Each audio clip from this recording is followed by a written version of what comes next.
अस्सलाम वालेकुम नाजरीन, मैं हूं रामीन सैयद और आप देख रहे हैं प्रोग्राम ज़ेरे बहस। नाजरीन, इंतखाबात के बाद हुकूमत साजी जोड़ तोड़ ऐलान मुकम्मल करने का सिलसिला शुरू हो चुका है। 9 मुंतखब अरकान असम्बली हल्फ उठा चुके हैं। चारों सूबों के वज़राए आला मुंतखब हो चुके हैं। कल वज़ीर आज़म का इंतखाब होने जा रहा है, फिर आगे सदर के इंतखाब आने वाले हैं, मगर अभी भी सियासी और आइनी तौर पर मामलात सेटल होते नज़र नहीं आ रहे हैं और इसकी वजह है the undecided reserve seats of Sunni Ittehad council.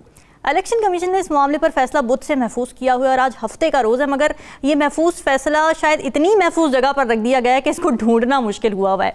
21 रोज़ के अंदर जहां एक तरफ सदर की आनी जिम्मेदारी थी कि इजलास बुलाते, वहीं इलेक्शन कमीशन की भी जिम्मेदारी थी कि 21 रोज़ के अंदर अंदर इंतखाबी मामलात निपटाता, फॉर्म 45 जारी करता, मखसूस नशस्तों का ऐलान करता। मगर यूँ महसूस हो रहा है कि इलेक्शन कमीशन की प्रायोरिटी ही नहीं है कि ऐवान मुकम्मल करने के लिए जो उसकी जिम्मेदारी है वो जल्द अज जल्द पूरी करे। अब इसकी वजह से खदशा ये पैदा हो रहा है कि कहीं ऐवान की सारी कार्रवाई रिवर्स ना करनी पड़ जाए और कोई आइनी बहरान ना खड़ा हो जाए। इसी पर बात कर लेते हैं। हमें ज्वाइन कर रहे हैं सीनियर तज्जिया का नजमुल साकिब साहब, राव खालिद साहब भी हमारे साथ मौजूद है, जबकि हमारे कोर्ट रिपोर्टर साकिब बशीर भी हमें ज्वाइन कर रहे हैं। आप सभी का बहुत शुक्रिया। नजमुल साकिब साहब, ये जो इंट्रोडक्शन में थोड़ी सूरत हाल मैंने वाज़े करने की कोशिश की है और ये सूरत हाल देखते हुए क्या आपको मुल्क में सियासी बेयकीनी जल्द ख़त्म होती हुई नज़र आ रही है?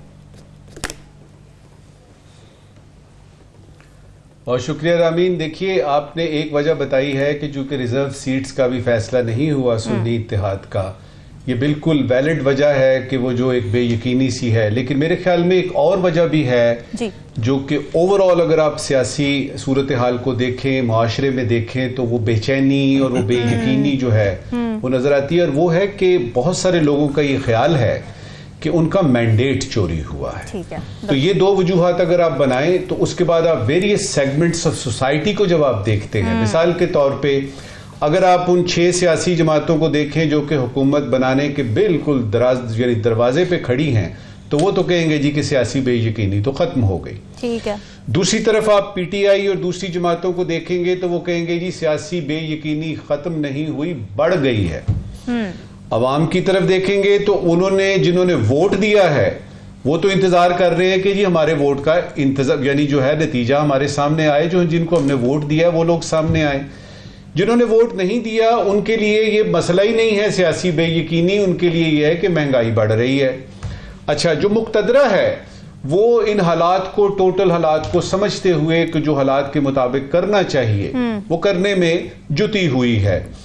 मुझे लगता ये है, अगर आप तारीख देखते हैं इलेक्शनों के बाद जो हुकूमतें बनती हैं और फिर उसमें जिस तरह 2018 में हमने देखा कि इमरान खान साहब को जो है वो बना दिया गया और बाकी जो पार्टियां हैं उनको खुडे लाइन लगा दिया गया। 2024 में हम देखते हैं कि इमरान खान साहब और उनकी पार्टी खुडे लाइन लगा दी गई और बाकी जो आपकी जमातें हैं वो सामने आती हैं। देखिए, मेरे नज़दीक अगर आप पूछेंगे तो सियासी बेयकीनी जो है वो जो थी असल में, जो हम सोच रहे थे कि नवाज शरीफ साहब अब आए हैं, अब को हालात बनेंगे, कोई इंसाफ होता हुआ नजर आएगा, वो तो नजर नहीं आया।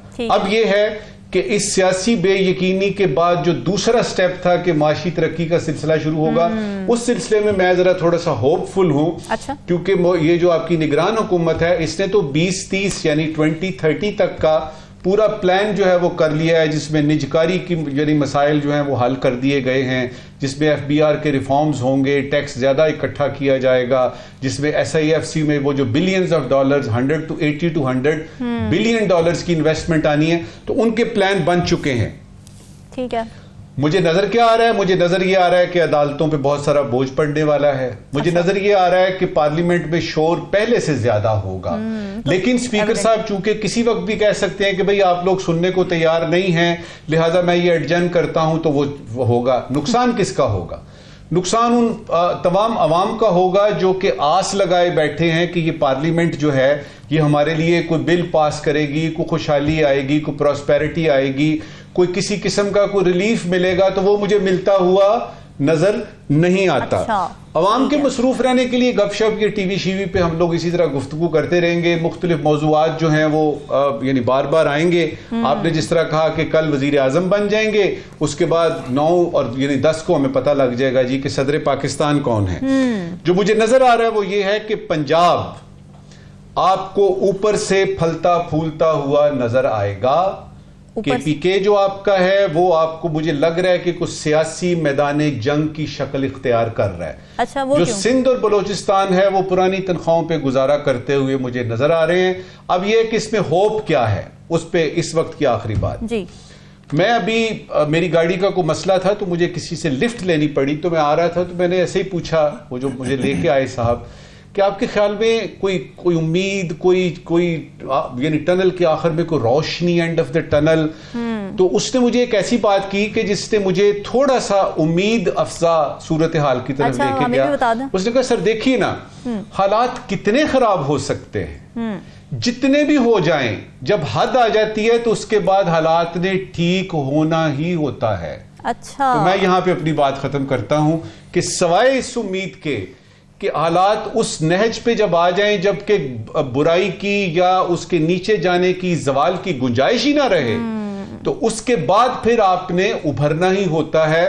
तो इस रात के बाद, इस शाम के बाद देखते हैं कि ये सूरज पाकिस्तानी अवाम के लिए यानी उस हद का इंतज़ार करना पड़ेगा और फिर कहीं अवाम की हदें ना पार हो जाएं। राव खालिद साहब, ये मखसूस नशिस्तों का मामला इतना मशकूक क्यों होता जा रहा है, और क्या इसके अलावा भी आपकी नज़र में कोई ऐसे फैक्टर्स हैं जो कि अभी भी पॉलिटिकल इंस्टेबिलिटी या अनसर्टेनिटी को फ्यूल कर रहे हैं?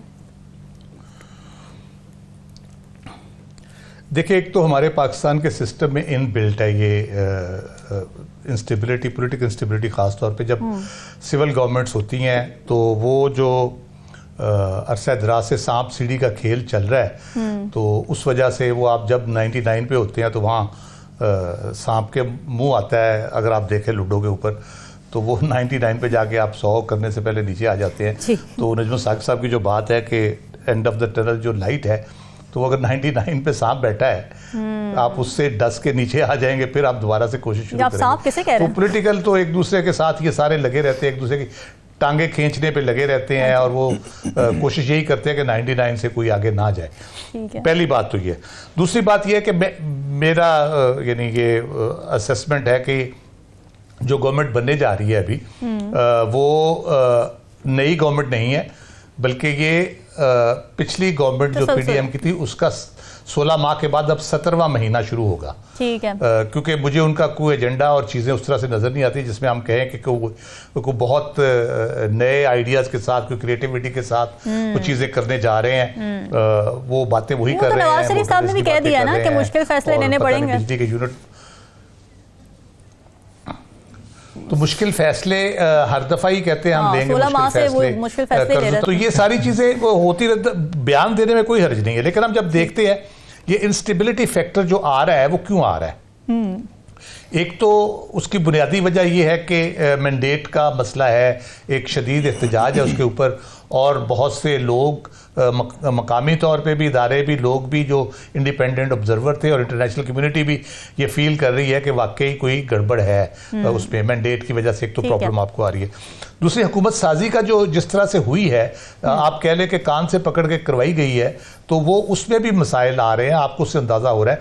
ये इंस्टेबिलिटी फैक्टर उसके अंदर आ रहा है। पीपल्स पार्टी बहुत मुहतात होकर चल रही है, वो ज्वाइन नहीं कर रही, वो देखेगी बजट तक। मेरा ख्याल है कि किस तरह से चीज़ें चलती हैं, क्या ये कोई बेहतरी लाने की कोशिश करते हैं, मामला सही रुख चलते हैं, फिर वो शायद जाके जुलाई अगस्त में जाके वो कोई कैबिनेट को ज्वाइन करने की कोशिश करें, जो कि मौजूदा हालात में जिस तरह से चल रही हैं वो नजर नहीं आ रही। अब इन चीज़ों को इंटरनेशनल आपका जो मुआशी और सियासी अदम इस्तेकाम, मुआशी मसाइल जो आपके हैं, IMF और डोनर मुल्क जो हैं वो देखेंगे। अभी हमने देखा चीन, UAE या सऊदी अरब है, मैक्सिमम जो हमें अभी भी रिलीफ मिल रहा है वो यही है, वही रोल ओवर कर रहे हैं वो चीज़ें। कोई नई हमें कमिटमेंट उस तरह से नजर नहीं आ रही, ना कोई उस तरह से नजर आ रही है। सही। तीसरी चीज़ जो है वो इलेक्शन कमीशन का ओवरऑल रवैया जो अब तक है, वो जो इंतखाबात की उसकी जिम्मेदारी थी कराने की, 5 साल में एक दफा उन्होंने कराने थे, उन्होंने हर आइन और कानून की शिक की वायलेशन की है। चाहे पंजाब और KP के इंतखाबात कराने हो, चाहे कौमी असम्बली के कराने हो, तारीख देनी हो, उसको इम्प्लीमेंट करना हो, रिजल्ट की कंपाइलेशन हो, हर मरहले पे उन्होंने वायलेशन की है। खाते सदर के पड़ गया कि सदर साहब 21 दिन के अंदर इजलास नहीं बुला रहे। सदर ने 21 दिन के अंदर इजलास नहीं बुलाना था। सदर की जिम्मेदारी सिर्फ ये है कि जब ये इलेक्शन प्रोसेस कंप्लीट हो जाए, उनको बता दिया जाए कि इलेक्शन प्रोसेस कंप्लीट हो गया, ये सीटें आ गई हैं, ये गजट नोटिफिकेशन हो गए हैं, तो अब आप इजलास बुला ले, 21 दिन से पहले बुलाना। अगर ये 21 दिन में अपना प्रोसेस ही कंप्लीट नहीं करते, से अभी तो कुछ इन्होंने सीटों के गजट नोटिफिकेशन कर दिए 300 या जिसके, अगर ये ना करते तो फिर फिर भी सदर ने आइन की वायलेशन करनी थी। जब आप अपना काम ही पूरा नहीं कर रहे तो आप सदर के खाते डाल के जान बचा सकते थे। जो आपने वायलेशंस की हैं उस पर क्या जवाब है आपके पास?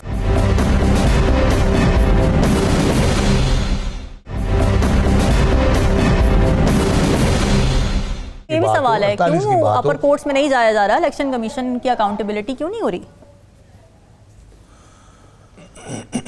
वो देखे उसका प्रोसेस में है ना, हम उसका पहले उन्होंने लटकाए रखा, अपने पास लेके बैठे रहे, जैसे उन्होंने पीटीआई के इंतखाबात पे किया। हाँ। 1 साल रख के बैठे रहे, जब बिल्कुल इंतखाबात करीब है अचानक फैसला दे दिया। सही बात है, यदि बिल्कुल रास्ता कोई नहीं छोड़ा ना, वो क्या करते, वो भागम दौड़ में गए, नहीं बना उनका कोई सिलसिला नहीं। अभी भी यही है, अब सारा कुछ करके जब इजलास हो गया तो अब उनको कहते हैं आप ट्रिब्यूनल में चले जाइए, ट्रिब्यूनल आपके फैसले करेंगे। हाँ, तो उसका क्या हाल है? आप ट्रिब्यूनल में ही जाएंगे, ट्रिब्यूनल कितने दिनों में फैसले करते हैं, और उसके बाद हमें पता है ट्रिब्यूनल 5-5 साल भी, 2013 वाले भी पेंडिंग पड़ी होंगी कई पिटीशंस जो है अब तक, तो वो तो फैसले नहीं होते। तो क्या करें, वो बेबसी ही है।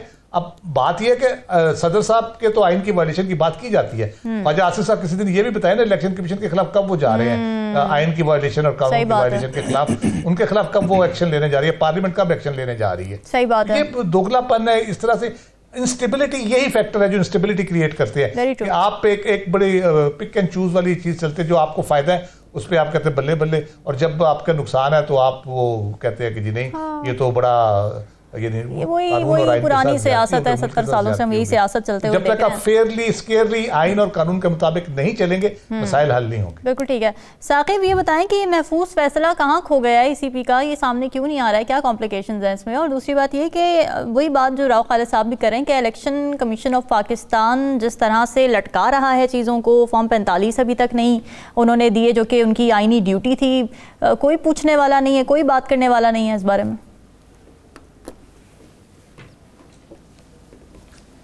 एक तो जो इलेक्शन कमीशन ने मखसूस नशिस्तों का फैसला लटकाया हुआ है वो भी बड़ा अजीब है कि 3 दिन हो गए हैं उस पर वो फैसला नहीं आया।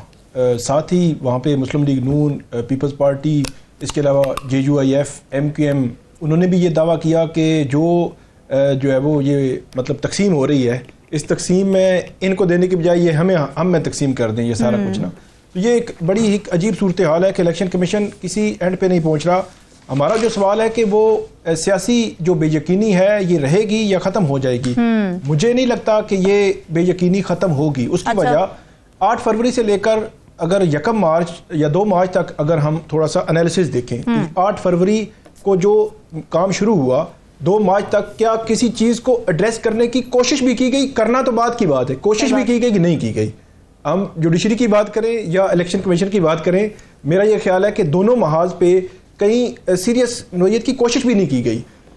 इतनी बड़ी पैमाने पर जो है वो शिकायत आई, मैंडेट चोरी करने का सवाल आ रहा है। कल जो पार्लियामेंट में आपने तकारीर सुनी तो जो लबो लहजा था जो PTI का, वो बुनियादी तौर पर लबो लहजा वो अडयाला जेल के अंदर बैठी क़यादत का बताया हुआ लबो लहजा है। पिछले दिनों आपने देखा होगा कि IMF पर ख़त लिखने के हवाले से बहुत लेदे हो रही थी।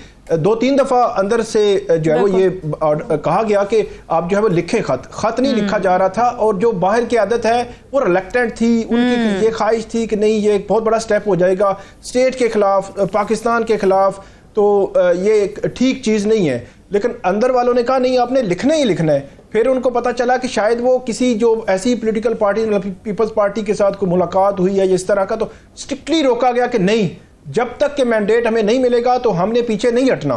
कल की तकरीर आपको नजर आई होगी पार्लियामेंट की, वो उसी तरफ जा रही हैं, ये चीज़ रुकने वाली नहीं है। उसकी वजह यह है कि बहुत बड़े पैमाने पे सवालात हैं, जिन सवालात के जवाब इलेक्शन कमीशन के पास अभी तक नहीं दे सका इलेक्शन कमीशन।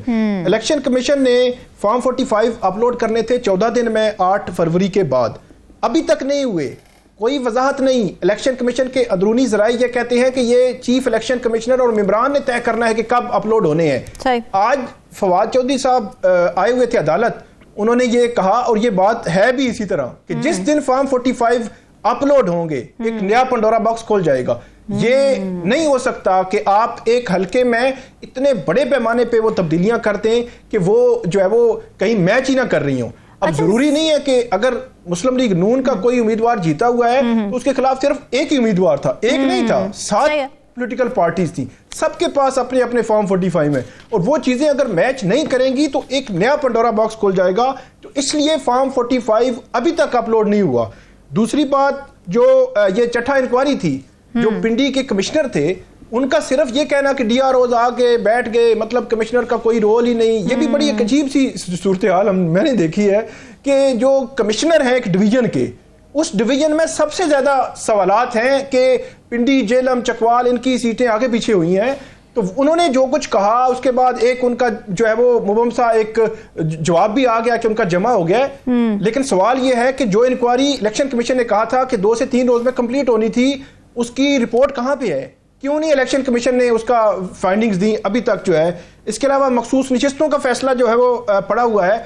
इसके अलावा एक और बड़ा इंपॉर्टेंट पॉइंट है कि इलेक्शन कमीशन ने एक तो एड्रेस नहीं किया, मामला ट्रिब्यूनल में भेज दिए हैं, और पंजाब की हालत में, पंजाब जहां पे सबसे बड़े ज्यादा सवालात हैं सीरियस नोयत के कि मैंडेट चोरी हुआ है, 2 हाई कोर्ट के जजेस हैं, 400 से जायद केसेस हैं, 2 हाई कोर्ट के जजेस हैं। अच्छा। और ये अगले 2-3 साल भी लगे रहे तो वो खत्म नहीं होंगे, क्योंकि ये एक बड़ा इंडेप्थ प्रोसेस होता है। ट्राइब्यूनल में जब भी कोई केस जाता है उसको वो देखते हैं, एनालाइज करते हैं, फिर नादरा से वेरिफिकेशंस भी होती हैं, फिर बयानात भी रिकॉर्ड होते हैं, बहुत सारा एक प्रोसेस होता है। ये बात भी चल रही है, इस पे भी बड़े आर्गुमेंट्स हो रहे हैं कि क्योंकि अभी तक मखसूस नशिस्तें अलॉट नहीं हुई सुन्नी इत्तेहाद काउंसिल को, तो ये बातें भी हो रही हैं कि भाई अब जो ऐवान में अभी तक सारी एक्टिविटीज हो गई हैं, स्पीकर हो गए, डिप्टी स्पीकर हो गए, उसके बाद अब वजीर आजम होंगे, फिर सदर होंगे, तो इसके बाद अगर जाके मखसूस नशिस्तें अलॉट होती हैं तो क्या ये सारी कार्रवाई रिवर्स भी हो सकती है? क्या कोई आईनी बहरान भी पैदा हो सकता है? इस हवाले से भी चहमगोइयां हो रही हैं, तो इसके बारे में क्या इत्तलात है?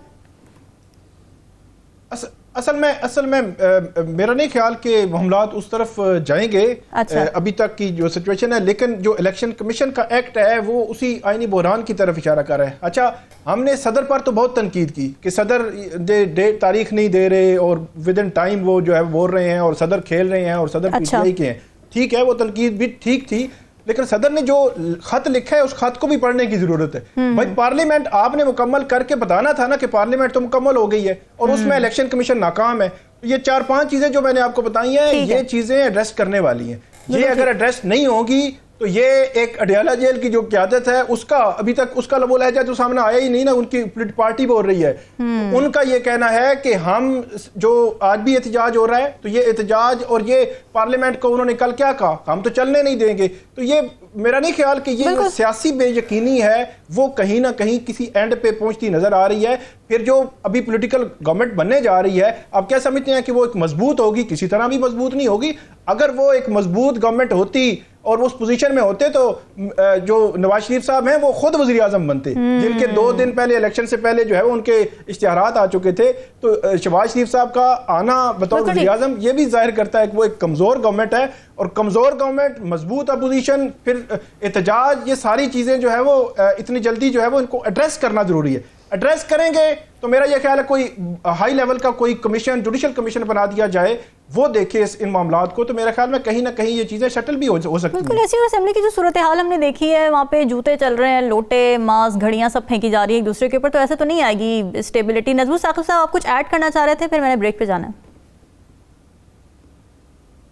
सिर्फ 2-3 बातें ऐड करना चाहूँगा। सबसे पहले तो ये है कि जब हम पाकिस्तान के बारे में बात कर रहे हैं तो मुझे ऐसे लग रहा था कि जिस तरह हम वो तवक्कुआत रख रहे हैं सियासत से, मुआशरत से, हुकूमत से, जो कि डेनमार्क में रहने वाले लोग, नॉर्वे, स्वीडन में रहने वाले लोग तो चलेगा ना? ऐसे होना चाहिए। आप बड़े देखेंगे तो बाबा, हम पाकिस्तानी, ये पाकिस्तान।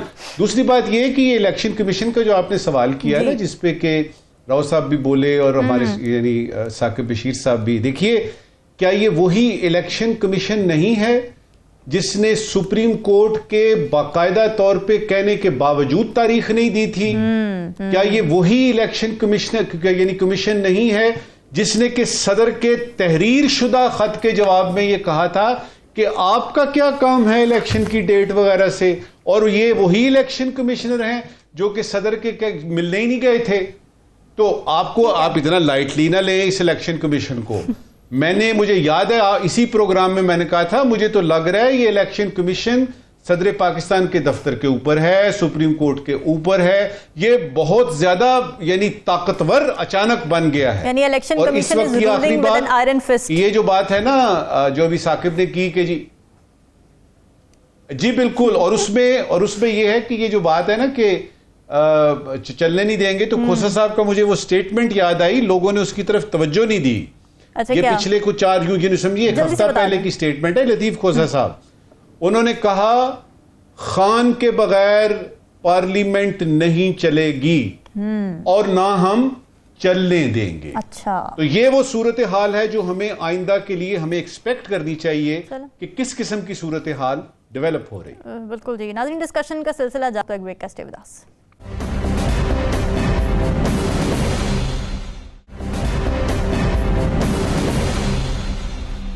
वेलकम बैक जी। नून लीग हुकूमत साजी के महाज पर सरगर्म नजर आ रही है। एक तरफ MQM से मुआहिदा कर लिया है जिसमें आईनी तरमीम पर इत्तेफाक किया गया है, जिसके जरिए इख्तियारात और फंड्स ज़िले सतह पर मुंतकिल किए जाएंगे। अब ये मुआहिदा कितना प्रैक्टिकल है, या अगर ये मुआहिदा पूरा नहीं हुआ तो क्या हम एक बार फिर वही मनाजर देख रहे होंगे कि MQM हुकूमत को ब्लैकमेल करती नजर आ रही होगी। फिर दूसरी तरफ अददी बढ़तरी हासिल होने के बावजूद भी नून लीग रूठे हुए मौलाना फजलुर रहमान को मनाने और उनको हुकूमत में शामिल करने के लिए एड़ी चोटी का जोर लगा रही है। तो क्या वो इस कोशिश में कामयाब हो पाएंगे, और ऐसा करने की नून लीग को ज़रूरत क्यों महसूस हो रही है? राव खालिद साहब, क्या ख्याल है? देखिए, एक तो आपने जो इलेक्शन कमीशन का कहा आयरन फिस्ट जो है ना, मैं टोटली एग्री करता हूँ। अच्छा। और ये आयरन फिस्ट इतने जोर से उन्होंने जमहूरियत के मुंह पे मारा है कि जमहूरियत की शक्ल पहचानी नहीं जा रही है। सही बात है, सही बात है।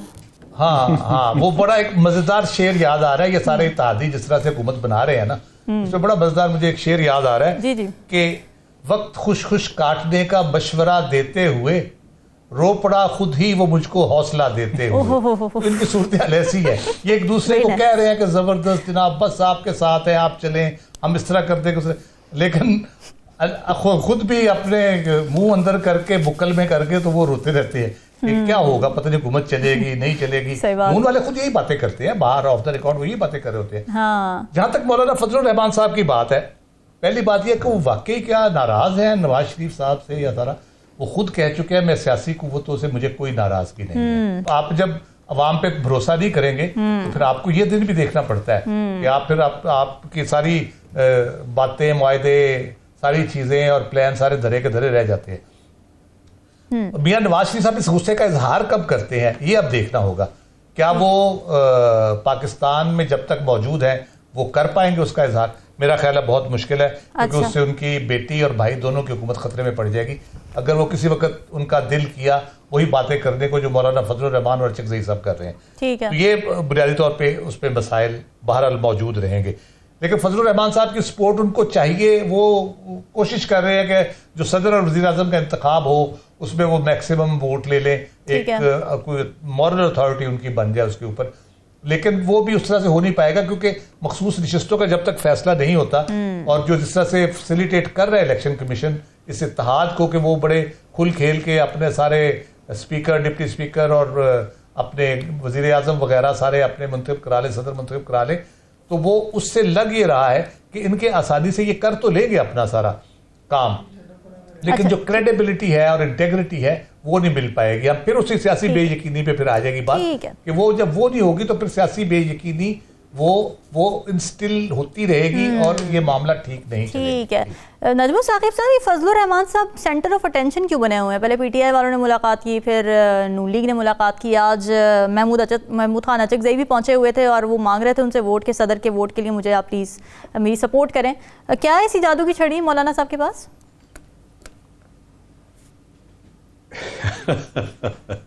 देखिए, इस जादू की छड़ी के बारे में तो आपसे बात करते हैं। पहले तो ये जो राव साहब ने मुझे इतना खूबसूरत मतला सुनाया है ना, मुझे इजाजत दीजिएगा आधा मिनट मैं इस शेर की तारीफ कर सकूं, और उसके बाद इसी गजल के दूसरे शेर को भी आपको सुनाऊं और उसमें बताऊं मैसेज क्या है। राव साहब ने जो सुनाई ना गजल का जो मतला सुनाया, वक्त खुश खुश काटने का मशवरा देते हुए रो पड़ा वो आप मुझको हौसला देते हुए। और जब हम देखते हैं PTI को और उनके वो तमाम लोग जो उनको छोड़ के चले गए, तो फिर उसका अगला शेर सामने आता है कि रो पड़ा वो आप मुझको, अपनी रह मसदूद कर देगा यही बढ़ता हुजूम।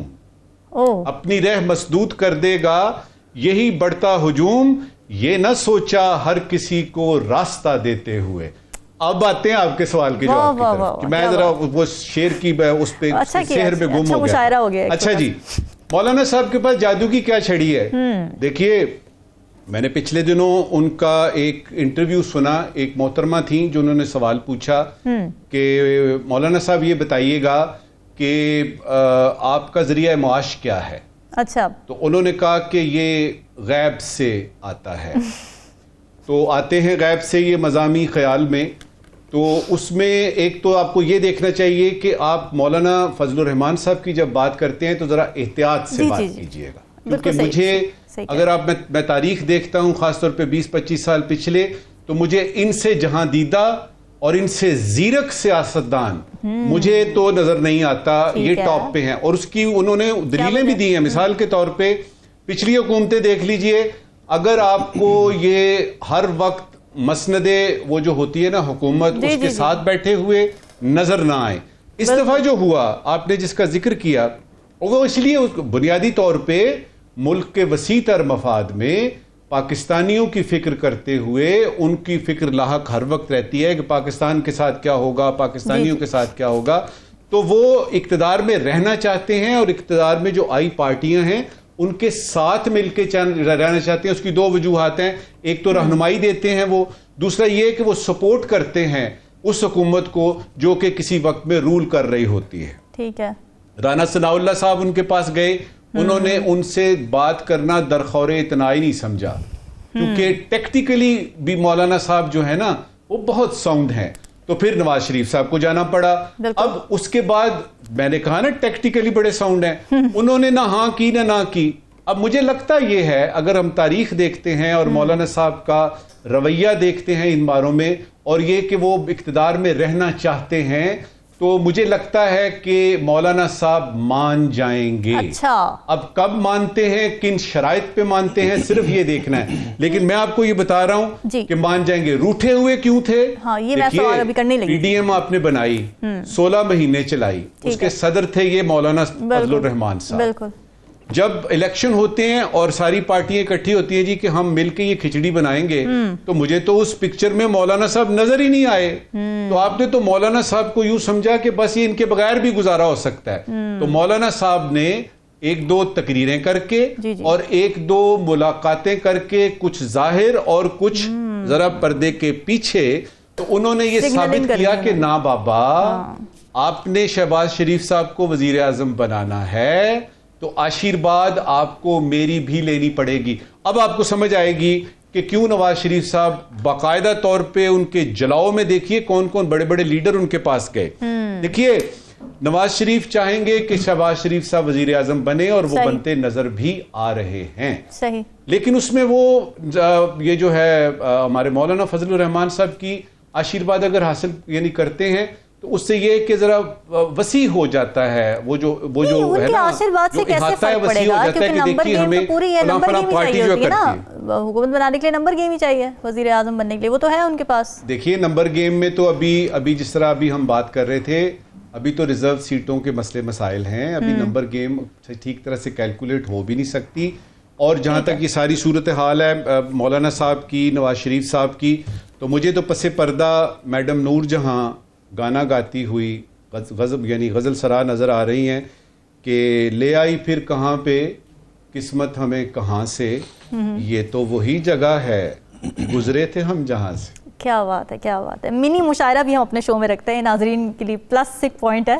अच्छा, आखिर में ये बताइएगा कि यही सवाल आपकी तरफ कि नून लीग क्यों तरले मिनते कर रही है फजलुर रहमान साहब की? क्या वो इस बात से खौफजदा है कि स्ट्रीट पावर है क्योंकि मौलाना साहब के पास, तो कहीं उनकी हुकूमत जो बड़ी कमज़ोर सी हुकूमत बनने जा रही है नून लीग की, कहीं उसको अनस्टेबल ना कर दे?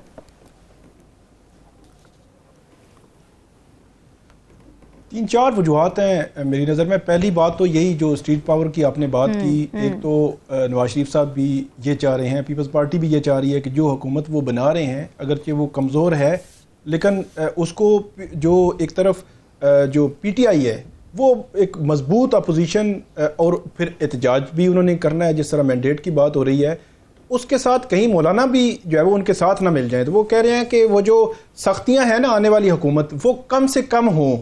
तो ये एक स्ट्रीट पावर वाला जो फैक्टर है ये बहुत बड़ा फैक्टर है। एक तो ये बात भी है। फिर मौलाना जो है वो पीडीएम के अंदर के बंदे हैं। तकरीबन 1.5 साल एक तो गवर्नमेंट की उन्होंने अप्रैल 2022 से अगस्त 2023 तक वो रहे, या उससे पहले जो अदम एतमाद वाला मामला था। आप अंदाजा लगाएं कि मौलाना ने 8 फरवरी के बाद 2-3 प्रेस कॉन्फ्रेंसेस की, उसमें उन्होंने 1-2 हिंट दिए तो पूरा एक कोहराम मच गया और पूरी पीडीएम की जो जमातें थी वो एक डिफेंसिव पोजीशन में चली गई। सही बात है। तो मौलाना बहुत कुछ अंदर की बातें भी जानते हैं और जो पहले जो है वो पब्लिक में नहीं आ सकी, और मौलाना अगर बात करेंगे तो उनकी बात लोग सुनेंगे, वजन करेंगे कि यार ये जो बात कर रहे हैं कि जो पीडीएम की सरबराह थे सारी चीजें इनके सामने हो रही थी हुकूमत में आने से पहले भी और बाद में भी। ये भी एक वजह है कि वो कहते हैं कि इनको उस एक्सट्रीम पर ना पहुंचा दे अपनी मुखालफत में कि ये हर चीज ही बोल दें। एक ये भी वजह है। फिर ये जो आपने देखा कि एक तो 8 फरवरी इलेक्शन से पहले भी और फिर इलेक्शन के बाद भी मौलाना को जो इन्होंने टच किया है वो तकरीबन 8-10-12 दिनों के बाद टच करना शुरू किया है। इस दौरान जो पीपल्स पार्टी थी, एमकेएम कहीं ना कहीं, या नून लीग और पीपल्स पार्टी, इनकी एक कमेटी बनी हुई थी। उस कमेटी में यह बताया जाता है कि वो जो डीसी आपका होगा और डीपीओ मेरा होगा पंजाब की हद तक, इस तरह जो तकसीम, जो एक तो ऊपर वजारतों की तकसीम है, नीचे जो चेयरमैनशिप्स हैं मुख्तलिफ इदारों की, फिर डिस्ट्रिक्ट लेवल भी, मतलब इस लेवल पे जो है वो चीजें डिस्कस हुई हैं। डिस्कशन का सिलसिला जारी है। वक्त तो एक ब्रेक का, स्टे विद अस।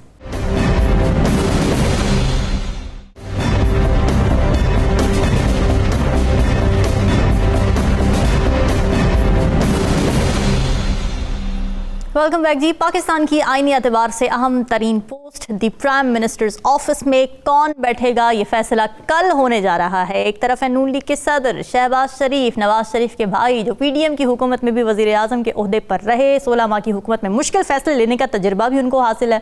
दूसरी जानिब में Sunni Ittehad council plus PTI के हिमायत याफ्ता उमर अयूब, जो डिक्टेटर अयूब खान के पोते हैं। 2002 और 2008 के इलेक्शन में पाकिस्तान मुस्लिम लीग काफ से इलेक्शन लड़े, 2013 में नून लीग में शामिल हुए और फिर 2018 से पीटीआई के रुकन के तौर पर खिदमत अंजाम दे रहे हैं। 2023 में पार्टी के सेक्रेटरी जनरल मुंतखब हुए। जानने की कोशिश ये करेंगे कि हमारे तजियाकारों का फेवरेट उम्मीदवार कौन है और उनकी नज़र में इन दोनों में से ज़्यादा कॉम्पिटेंट कौन है। साथ ही सदर के ओहदे के लिए भी नामजदगियाँ हो चुकी हैं। पीपल्स पार्टी के शरीक चेयरमैन आसिफ अली जरदारी खड़े हो रहे हैं नून लीग और पीपल्स पार्टी के इत्तेहाद की तरफ से, जबकि पश्तूनख्वा मिली अवामी पार्टी के महमूद खान अचकज़ई खड़े हो रहे हैं सुन्नी इत्तेहाद काउंसिल या पीटीआई की जानिब से। जी नजमुल साकिब साहब, आपका favourite candidate of prime minister and Y?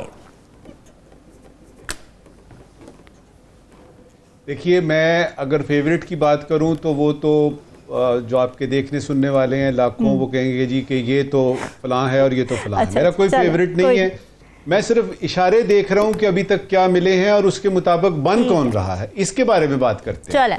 सबसे पहले बात करते हैं वजीर आजम की, फिर बात करेंगे सदर पाकिस्तान। ठीक है। तो इस पे मैं आपको 99.9% ये कहता हूं कि कल के इंतखाब में शहबाज शरीफ साहब बनेंगे। ये 0.1 इसलिए रख लिया है कि ये पाकिस्तान है, इसमें कुछ भी हो सकता है। दूसरी बात करते हैं फटाफट आपके सदर पाकिस्तान की। देखिए, जो डील हुई थी वो यही थी कि प्राइम मिनिस्टर आप ले लें, सदर हम बनेंगे। तो जरदारी साहब तो सदर बन रहे हैं। जहां तक अचकज़ई साहब का ताल्लुक है, अगर नंबर गेम पूरी भी हो जाती है, अगर किसी तरीके से हवाएं जो हैं वो दूसरी तरफ से चलनी शुरू हो जाती हैं, तो जो उन्होंने असम्बली में तकरीर की है ना, मुझे नहीं लगता कि उसको सुनने समझने के बाद कोई भी जी शऊर आदमी जो पाकिस्तानी सियासत और माहौल को समझता है वो कम से कम उम्मीद भी लगा सकता है कि ये बनेंगे। तो लिहाजा 99.9% जो है वो आसिफ अली जरदारी साहब बन रहे हैं। अब ये है कि वो बन जाएंगे, अब समरियां गायब नहीं होंगी, अब बिल गायब नहीं होंगे, मामला ठीक चलेगा, बेहतरीन हो जाएगा। राव खालिद साहब, आपको क्या लगता है कौन बनने जा रहा है पाकिस्तान का अगला वजीर आजम और सदर? अच्छा, इस मौजूदा सेटअप में अगर मुझसे पूछे ना, सबसे बेहतरीन कैंडिडेट जो हो सकते थे वो मियां नवाज शरीफ हो सकते थे। अच्छा, ठीक है। उनका तजर्बा और उनका जो कह ले कि एक रिगार्ड है, मौलाना फजलुर रहमान हो, अचकज़ई साहब हो, कोई भी हो, वो लेके चल सकते थे। पीटीआई तो नहीं ऑब्वियसली, लेकिन बाकी सारी कुव्वतों को साथ लेके चल सकते थे। लेकिन उनके साथ बहरहाल जो भी हुआ वो फिर एक शेर याद आ गया जी सुनाइए। मिलन का वादा उन्हें किया सी ਜਿੱਥੇ ਉਹਨੇ ਟਾਲੀ ਦੱਸੀ ਉੱਥੇ ਤੇ ਖਜੂਰ ਹੈ। ਟਾਲੀ ਹੇਠਾਂ ਮਿਲਣ ਦਾ ਵਾਅਦਾ ਉਹਨੇ ਕੀਤਾ ਸੀ, ਜਿੱਥੇ ਉਹਨੇ ਟਾਲੀ ਦੱਸੀ ਉੱਥੇ ਤੇ खजूर है।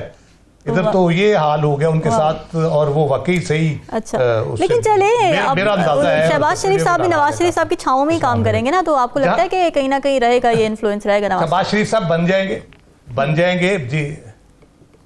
बरगद की छांव के नीचे कोई दरख्त पनपता नहीं है, तो वो करेंगे, लेकिन पनप नहीं सकते वो एज लीडर जो है। हाँ। अच्छा। और दूसरा, आपने शुरू में तबसरा किया गौहर अयूब साहब की पार्टियां बदलने पे। जी जी। अब शहबाज शरीफ साहब की तो पार्टी अपनी है, वो कैसे बदलेंगे? गौहर अयूब साहब तो दूसरी पार्टियों में जाते थे ना, उनकी पार्टी ही नहीं थी अपनी, तो उन्होंने किसी न किसी में अपनी जगह जहां मिली घुस गए। तो अब शहबाज शरीफ साहब या नवाज शरीफ साहब किस पार्टी में जाएंगे? अपनी पार्टी जिनकी हो वो अपनी पार्टी जोड़ के कैसे जाएंगे? वो नहीं जा सकते, वो उस वक्त जाएंगे जब उनकी अपनी पार्टी नहीं होगी। ये बन जाएंगे, वजीर आजम भी बन जाएंगे, सदर भी बन जाएंगे, लेकिन असल चैलेंज है हुकूमत चलाना, हुकूमत को आगे लेके चलना।